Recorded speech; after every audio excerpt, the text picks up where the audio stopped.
Hey, what's up, everybody? Jason Swenk here, and I am excited to bring to you an amazing agency owner who's going to talk about how he accelerated his social media marketing agency.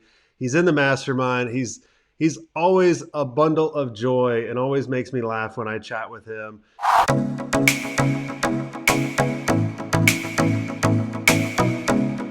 Welcome, Duncan. So, for the people that have not experienced the Duncan effect, tell us a little bit about who you are and what do you do? I am Duncan, much like Prince or Madonna or Wiz. Just Duncan. There's nothing else is needed. So I'm the founder of Firebelly, and we're a social media marketing agency. I'm also a dad and a husband slash partner and a son. And yeah, I have a lot of joy in my life, so I try to bring it to everyone else around me. Awesome. And so, talk about how did you get started with your social media agency?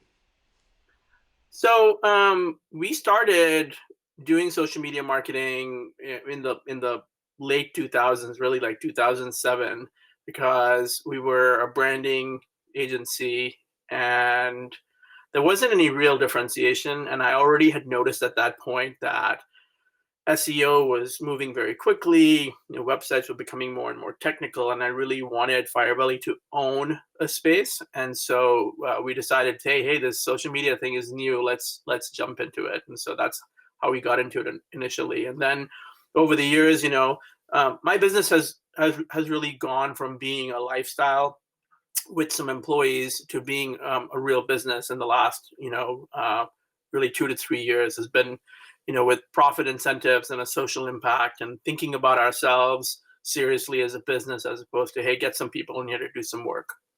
So, let's kind of dive into that a little bit. So, what were you going through at the time you said, "Hey, I want to make a switch," and then what did you do? Uh, at the time, the company was sort of an extension of myself. I had been, like a lot of people, um, a solo player with a bunch of freelancers and contractors. And what I was really good at the time was actually doing the work. And so I did some exceptional work for brands, whether it was tactics or strategy, well, probably mostly tactics. But whether someone wanted PR done for a launch or a trade show, or they needed a video made or email marketing campaign or a website, like I was the guy. I brought the right people to the table. But what I realized is, with all of that, there's a reliability issue when you're working with freelancers and contractors. I mean, I don't care who they are; they're not your employees. And so I was looking at employees mainly because I also wanted to start sleeping, because I was working with a development team in India, and I didn't know how to say no, and so there were no boundaries. And really, like, getting started in social media was sort of like saying, okay, we just kind of picked something. Actually, it was in the MySpace days, and we did a launch for a restaurant, and I did the PR launch with the local media. And my colleague, who we've been working together for 14 years, Chad, said, let's use MySpace and we'll geo-target the people that are within a 10-mile radius. And so those people, 10 miles is not far to drive to a pub for a good shepherd's pie and some Guinness. And the PR gone on all the TV stations, but the social media created, and I'm not kidding, a line of 300 people when they opened. And so we thought, I remember sitting in our tiny conference room, and I said to Chad, I said, we should just do this all the time. And he looked at me like I was nuts. Like, he looks at me like that a lot. And that was it. That's the story. And at the time, there was no category, right? Nobody was really doing social. And so we couldn't get anybody to talk to us. So the first few years, if we wanted work, we bought the work. I mean, meaning, like, we said, we'll do it, cover some expenses and we'll just do it, because we were trying to build case studies and build, I guess, experience and expertise in the space. And so we did that, and we were humble about it. We acted like we knew what we were doing, but that we were figuring a lot of things out, which was kind of the situation in social at the That's how we time. all are in everything. And then then we found that, then we got it was a slow news day in Indianapolis, and I got on the cover of the business section, and Tony Dungy, who was the coach of the Colts at the time, had a photo on there that was 1/5 the size of mine, and it talked about us doing social, and a couple of alums from my college called me, and one thing led to another, and we ended up we were doing crazy good work for a little restaurant chain, and they hired us to do work for Qdoba. And next thing you know, we went from one brand to another, and we were working for the blue chip nonprofits. And I think at the end of the day, there was those days of social media have come and gone, and there was a lot more hype in those days, and we probably got caught up with some of the hype as well. But these days, it's definitely very different. It's all moving the needle, and actually creating some outcomes. But there were years where we had, what a lot of agencies do that say they're social media marketing agencies. They can't really make a go of it at social media marketing because either they don't have the focus or the expertise, or they can't make the commitment, right? And so they fund all that work with some behind the scenes email, or they're doing websites, or they're doing other stuff, but they're hanging their hat on social. And we decided, was probably like 6 years ago, like, screw it. We don't care if we go broke, which we nearly did go broke. We're only going to do social. We're going to turn any other work away. And that was a major transformation. So that was like, 8 years in. And we decided,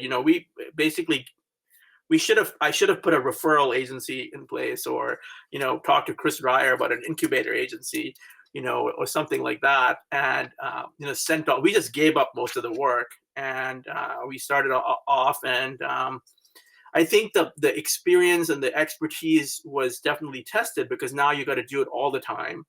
And that's all we did. We focused in, and we started doing ads, and extended into influencers. And we were ahead with a lot of that stuff. We were doing influencer work in 2012, and we've done it the hard way. We built frameworks, and we built winning relationships for brands and their audiences and the influencer. And so I think that kind of like commitment and focus isn't easy, but that's what it takes to win. Yeah.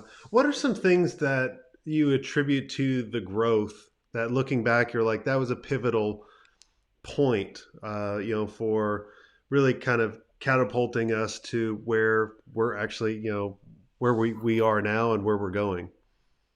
That's a great question, Jason. And I think that there are a few things that come to mind. I think the pivotal moment, if there was a pivotal moment, was losing the fear and saying, okay, I think there's a quote, right? But burn the boats so you can't leave. It's like, basically we said, okay, we're either going to succeed or we're going to go down trying. And so I think losing the fear in terms of doing other work, and also losing the fear of taking all business, and understanding that all business is not good business. Those things were critical. And I also think, like, we switched from I've never been good. Our company has never been good at following, blind best practices. And so we've always just followed our own compass, and like saying, we're not going to be afraid of doing what we want to do. And we're going to follow our compass on what we think the right way to do it has been. And it's a learning experience. Like, the learning has not stopped. Even today, we're constantly learning new things. But I think that embracing fear as, we're going to be afraid, but we're not going to be afraid to do it. I love it. There's so many agencies that they're so crippled by what they don't know that they can't, push through and make that next step that's so needed. And I love that quote. I think that was from Tony Robbins about, if you want to take the island, burn the boats, because then there's only one path forward. Because if you have a backup plan, well, you're not going to go at it 100%. And then you're actually going at it as, kind of half-ass of going, well, if I succeed, I succeed. If I don't, that's okay. Like, it's like, no, you live or die by, succeeding. And I think part of it has been, at least we have a small team, even now with massive growth, we still have a small team. And I think part of that has been to lead from the front, and not only lead from the front, but, this is where our stories start converging. Where when I first met you, we read your playbook and we read your book, and we thought core values. We have a vision to be very good at what we do, and what are our core values? And so having core values really changed the way we saw the world and the way the world saw us. Suddenly, like, we had a framework for employees, for colleagues, for partners, for clients. And been several occasions where we've said no to clients based on our values. And so I lost the original question, so you'll have to remind me what. Oh, I lost it too. I love hearing your answers. Now we were talking about, what was the thing that really kind of catapulted you to Oh yeah, that's the right. next So level. I think that looking at the values and looking at where we wanted to be was really great. And I think also, like, finding a community of agency owners changed the game for me. So I wasn't going to the best HR person. I was going to the best HR person for agencies. I was going to the best finance person for agencies. I was talking to agencies that had gone from you know um, 300,000 to 600,000, or from 600,000 to a million. I was surrounded by people that had walked my path before. And, I think that community from a leadership standpoint, for me, that was a huge change. And I think for the company, seeing me confident about the future and seeing me say that, there's no question about whether we're going to succeed. We're going to succeed or we're going to go down trying. I think that made a big difference. But then I think also a place where people started to find out about our successes. I think we won an award in late 2018. We won Sprout, which is sort of the de facto social media management system, in my opinion. And we won a Sprout award. And suddenly, like, people were looking at us differently, and we were applying for awards and winning them. And we won so many awards. And then getting, ranked by so many different organizations as being a serious contender. I think those were all moments when suddenly we went from toiling in basically in an invisible place to being very visible. And that has given us a voice. And I think using the voice has been really important, like, to help other agencies, to help people that are looking for. I'm very active in the Sprout channels. And I think, teaming up with other agencies, talking to them about the role of social and helping them and them helping us. Those are things. So I think maybe it's like claiming, knowing our point of view, knowing, where we want to be and where we are, and then claiming our space in the world have been sort of, like, I think, critical components of, like, all of that. But I think that the key piece was saying, okay, I don't care what we're doing. I can't give people, as a leader, I can't give people a dependable, safe place to work if I don't operate from a value standpoint and protect them and enable them to do a great job with definition and clarity, but also running a profitable enterprise. Because at the end of the day, it may be crass to say that, but we have to balance people's lives and giving people the environment they need to succeed with making money. And Yeah, so there were more things. yeah, I mean, I love that you said that when you had more confidence, your team, and especially, I noticed that over the years of building the first agency is whenever I would come in negative or whenever I would come in worried, that would portray through the whole company. But when I would come in excited, like, vibrant, like, this is what we're going to do, like, just, anxious, it would inspire everybody. And then everybody, like, it would take the emotions or add the right emotions to the company. And I look at it, when I look at running an agency or building an agency, I look at it in kind of four phases. I look at it as the first phase is really kind of building. So let's say we're building a race team, right? We got to build the car, but the only way to build that car and get to being able to drive it is you have to know, what kind of car do I want? Like, I have to have that direction. And you talked about that a little bit of, like, once I had that direction and, like, the direction of these are the values that I want to surround people with, this is what I actually want, then it started catapulting you to the next level, which is kind of driving the car. And then I look at kind of driving the car is the only way to get to the next level is through systems and putting the Yes. right systems in place for your team. So now you can take that car and go to the racetrack. And a lot of people try to skip levels, and I've raced against them, and they've wound up very on fire or hurt, and they've just tried to jump to the racing level too quick, and they don't have the right systems in place, or they don't have the right crew members in place. And then the only way to get to the next one is through delegation. And I think it's over the past couple of years of seeing how you've progressed through the levels of building, setting that direction, setting up those systems, learning how to delegate, right? And that's hard for a lot of agency owners or any entrepreneur, honestly, to delegate something that you're like, let me just do it. And then once you have all that, you have alignment, your team's winning races, and you're on to the next level. I subscribe to that thinking. Did you call them phases? Phases. Yeah. I mean, I think that how I interpret that for our world is you live in you live dominantly in one phase, but it's very good for you to be in all the other three phases at the same time. So, in our case, where I'm looking for new service areas, and in that situation, you're going back to one.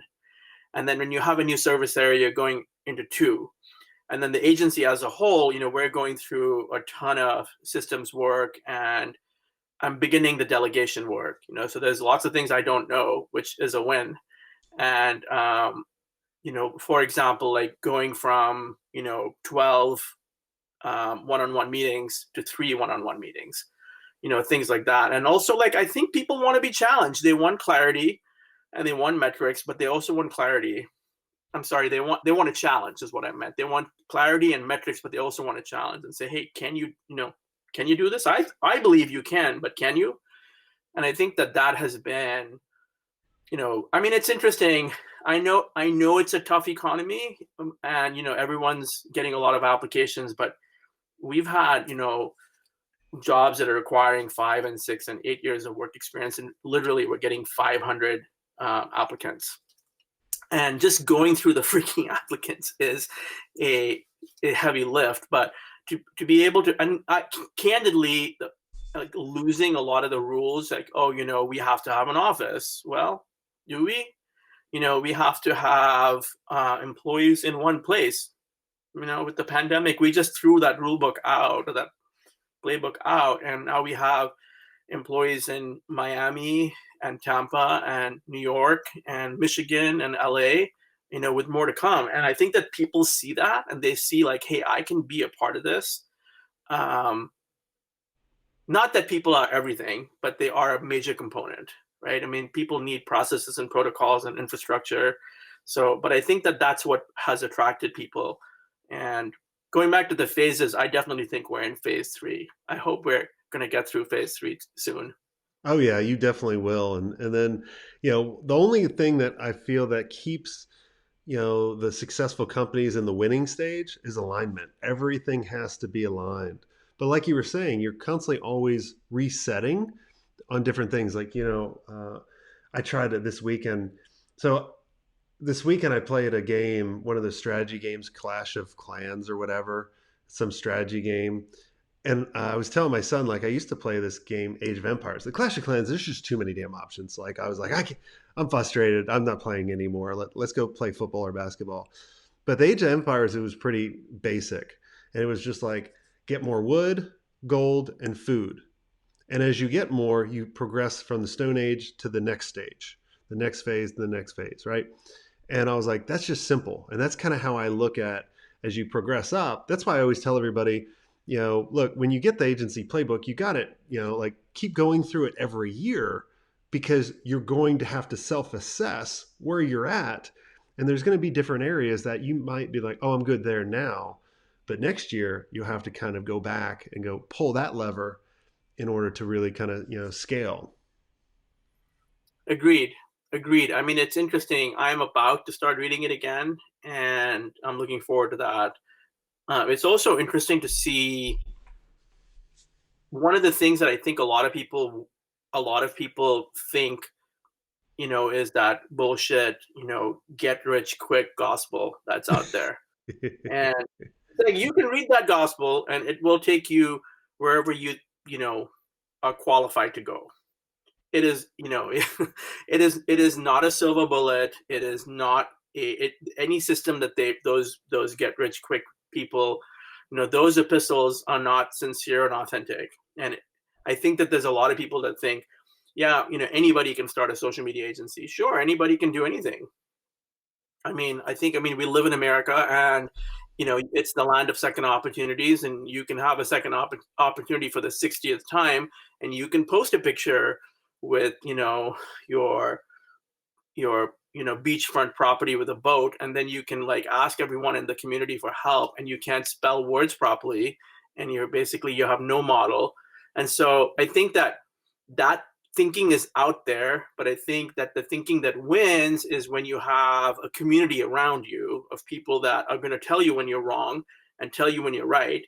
And you need to have processes and protocols and alignment, and I mean you need to have a plan. And so I think that starting a social media agency, anybody can start a social media agency, but I think being a player in any space comes with time and experience and expertise.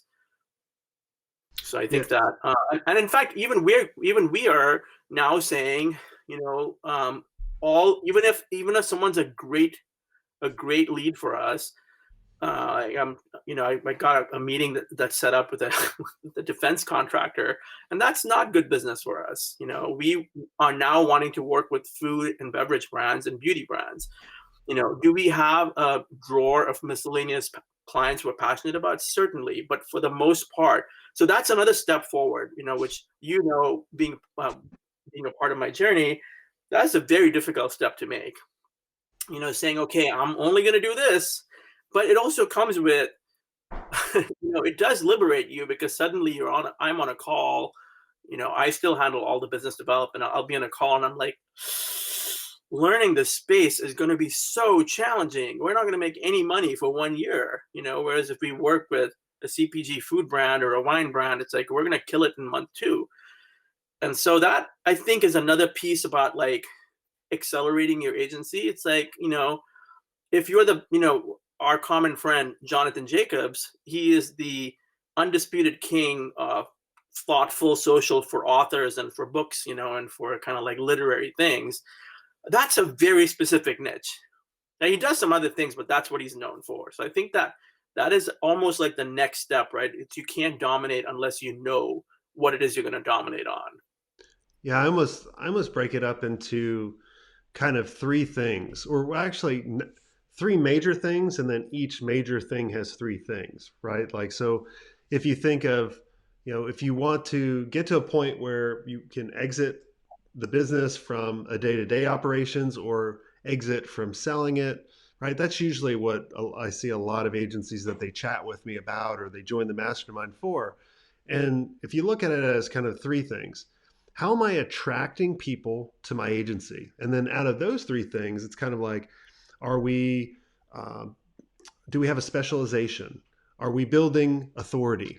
And do we have a lead generation system coming to us from outside of, word of mouth? And then I look at, on the other side, you have to have, kind of convert. Are you, do you have a sales team? That's the next thing we're going to work on you, Duncan, right? So you're not doing all the sales. Are we having a high converting, quick offer, right? That we talk about with the foot in the door. And then are we selling on value, right? Like you do an amazing job at selling on value, right? That's why you're so profitable. And then on the other side, the scale part, because there's so many agencies that can actually attract, like do amazing job at marketing and sell, but then they really drop the ball at the delivery one. Like, can they set up, is the agency, running without them? Are they profitable? Are they growing accounts? And so when you get those 9 things all working together, that's really where you get to the point where you have that freedom, that predictability, you're making the money that you actually want. And a lot of times people just have to do a self-assessment and go, okay, well, let's just work on this one part. And then it kind of stems to the next part, and the next part, and then you just move up stages. I mean, I really do think it's so true. I mean, I think you can live in different parts, but if you're trying to get to a place where you have, I was having this conversation with someone a couple of days ago, and they were talking about their business, and I said, "Hey, isn't it just you?" And she said, "Yeah." And I said, I didn't say this to her, but I thought to myself, well, it's not really a business. It's like a job you do at home, right? And so if you want to get to a place where you grow your business and your vision is basically capable of working without you, I think that's one of the first signs that you really got something that works. Whether it's you leave for 2 weeks and no one needs you, or whether it runs all year without you with limited input, I think that is a difficult place to get to. And it is really, you have to get past your ego. And a lot of us agency owners have an ego where we want to be needed. We want to think that we're the only one that can solve this problem. Well, they're not going to talk to you. They want me. And it's like, it's not true. They just want the problem solved and they want the outcomes. And at the end of the day, they may like you, but if they don't like you, they're going to work with someone else anyway, right? So I think so I think there is that letting go and saying like what is, and it doesn't matter if you're in the agency world or any world, right? It's like a sustainable business has to be able to run without you. Like look at Apple. So many people thought even with Apple's scale that Apple could never continue, without Steve Jobs. Tim Cook didn't have the vision. Tim Cook didn't have the operations handle. And obviously that's not true. Like, how it's been almost 10 years since Steve Jobs died, or a little bit less, I guess. But I think that's the piece that you advise people really well on. And that's what people need to do to accelerate, is you have to actually decelerate as an agency owner for the agency to accelerate. Yeah, you have to decentralize. Like you cannot be this, you're not the center of everybody's universe. You kind of have to kind of step outside and put your clients in the middle. And if you can put your clients in the middle and then build everything around them, that's when you can truly create something amazing. And even if you're listening and you're a one man person, and that's what you want and you're happy with it, perfect, right? There's no, there's, don't let us lead you down a path of hiring a team and all that kind of stuff. But if you're at a place where you have team members and you feel like you're at a place where you're kind of just stuck and you're like, oh, I can never add double the employees because there'd be double the headaches.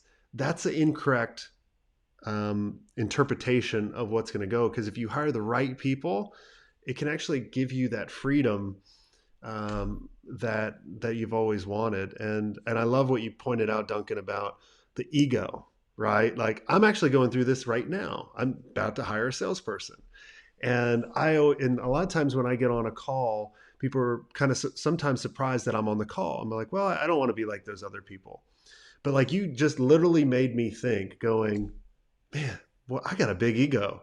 Because like literally it's like, no, like you said it. They want their problem solved. They want to be able to scale their agency faster, regardless if I'm on the call or not. And I think if that resonates with everybody, like that's a huge takeaway if you guys are listening. I mean, and I think it's fine for the ones that don't want to do that. They either don't have the vision to see the path ahead of them, or they don't want to be on that path. And I think that's fine. I think that you have to be realistic about where you are and whether or not that's what you want to be or not. And so if you want to be the practitioner that works on it every day and you're the copywriter who runs the business and it's like you're also the main copywriter, that's totally fine. But I think it's also a risky place to be, because if something happened to you, what happens to all your employees? What happens to those people? Those are all lives that are reliant on you as the leader. And also what happens to your clients. And, I mean, I don't want to seem like old thinking, but I mean, it's like you have like a responsibility, and you have a responsibility to those people and those groups, and also, to your own legacy. Like you don't want to leave people in the lurch. So those are not easy things to think about. Just like writing a will isn't like an easy thing to do, but it's like almost like you have to say, what's my obituary for myself going to be, and what's my obituary for my business going to be? Like if Firebelly died today, what would people write about?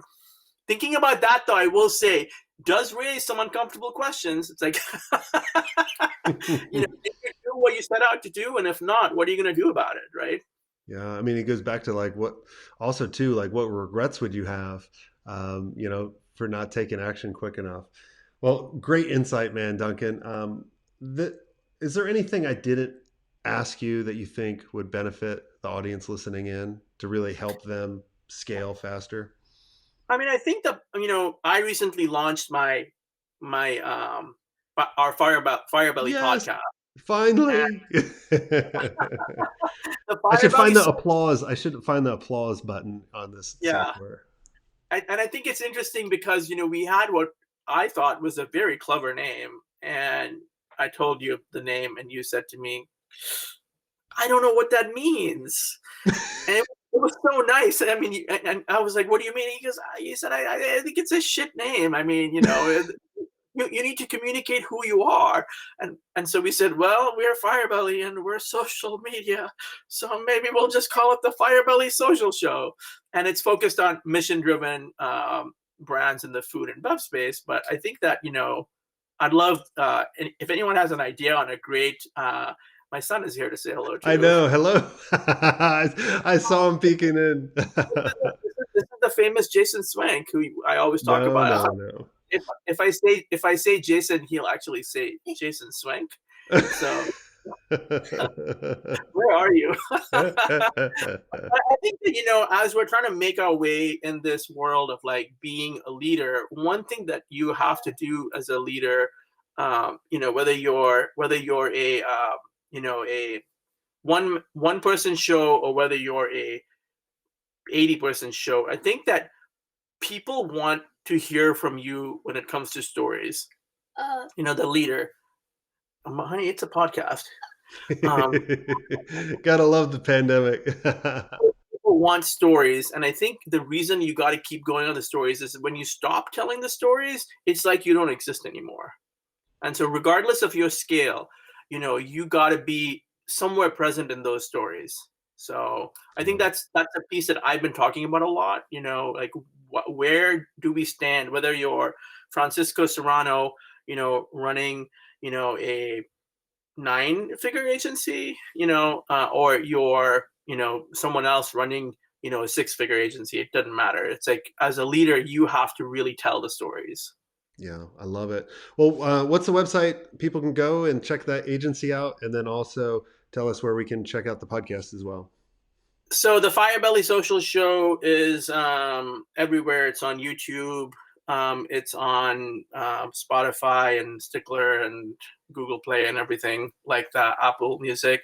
So the Firebelly Social Show, if you have some ideas of who should be on the show, I'd love to hear them. And then we are firebellymarketing.com, and duncanolney.com is soon to be launched. Awesome. Well, so exciting for you on that. And thanks so much for coming on. And if you guys enjoyed this episode, which I know I did, and you want to be surrounded by other amazing people like Duncan, and Duncan is always usually the first one to greet every mastermind member that comes in. So I appreciate you so much for doing that.